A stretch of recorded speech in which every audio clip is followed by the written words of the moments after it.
नमस्कार दोस्तों, आज मैं सुनाऊंगी अकबर और बीरबल का एक बहुत पुरानी कहानी। बीरबल एक ईमानदार तथा धर्मप्रिय व्यक्ति था। वह प्रतिदिन ईश्वर की आराधना किया करता था। इससे नैतिक और मानसिक बल प्राप्त होता था। वह अक्सर कहा करता था कि ईश्वर जो कुछ भी करता है मनुष्य के भले के लिए ही करता है। कभी कभी हमें ऐसा लगता है कि ईश्वर हम पर कृपा दृष्टि नहीं रखता, लेकिन ऐसा होता नहीं। कभी कभी तो उसके वरदान को भी लोग शाप समझने की भूल कर बैठते हैं। वह हमको थोड़ी पीड़ा इसलिए देता है ताकि बड़ी पीड़ा से बच सके। लेकिन दरबारी में बीरबल की ऐसी बातें पसंद नहीं आती थी।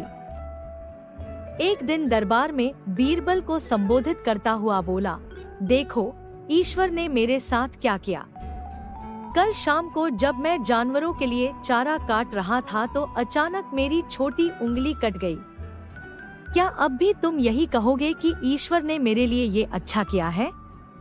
कुछ देर चुप रहने के बाद बीरबल बोला, मेरा अब भी यही विश्वास है, क्योंकि ईश्वर जो कुछ भी करता है मनुष्य के भले के लिए ही करता है। ये सुनकर पूरी दरबारी नाराज हो गया कि मेरी तो उंगली कट गई और बीरबल को इसमें भी अच्छाई नजर आ रही है। मेरी पीड़ा तो जैसे कुछ भी नहीं। कुछ अन्य दरबारियों ने भी उसके सुर में सुर मिलाया। तभी बीच में हस्तक्षेप करते हुए बादशाह अकबर बोले, बीरबल हम भी अल्लाह पर भरोसा रखते हैं, लेकिन तुम्हारी इस बात से सहमत नहीं हूँ। बीरबल मुस्कुराता हुआ बोला, ठीक है जहांपनाह, ये तो समय ही बताएगा। 3 महीने बीत चुके थे। वह दरबारी जिसकी उंगली कट गई थी, घने जंगल में शिकार करने निकला हुआ था। एक हिरन का पीछा करते वह भटककर आदिवासियों के हाथों में जा पड़ा। वे आदिवासी अपने देवता को प्रसन्न करने के लिए मानव बलि में विश्वास रखते थे।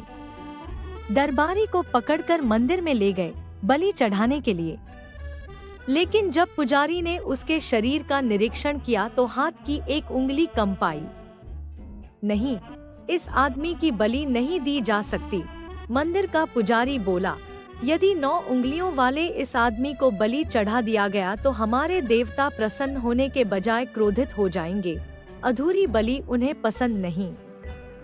हमें महामारियों, बाढ़ या सूखे का प्रकोप झेलना पड़ सकता है, इसलिए इसे छोड़ देना ही ठीक होगा। और उस दरबारी को मुक्त कर दिया गया।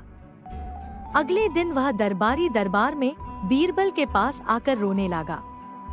तभी बादशाह भी दरबार में आ पहुंचे और उस दरबारी को बीरबल के सामने रोता देखकर हैरान रह गए। तुम्हें क्या हुआ? अकबर ने सवाल किया। जवाब में उस दरबारी ने अपनी बीती बात को विस्तार से कह सुनाई। वह बोला, अब मुझे विश्वास हो गया है कि ईश्वर जो कुछ भी करता है मनुष्य के भले के लिए ही करता है।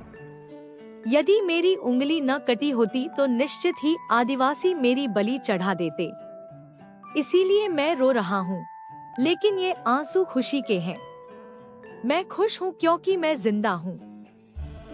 बीरबल की बात उस दृष्टि से देखना मेरी भूल थी। अकबर ने मन ही मन मुस्कुराते हुए दरबारियों की ओर देखा, जो सिर झुकाए चुपचाप खड़े थे। अकबर को गर्व महसूस हो रहा था कि बीरबल जैसा बुद्धिमान उसके दरबारियों में से एक है। दोस्तों, ऐसे ही और कहानी सुनने के लिए मेरे चैनल को सब्सक्राइब करें। धन्यवाद।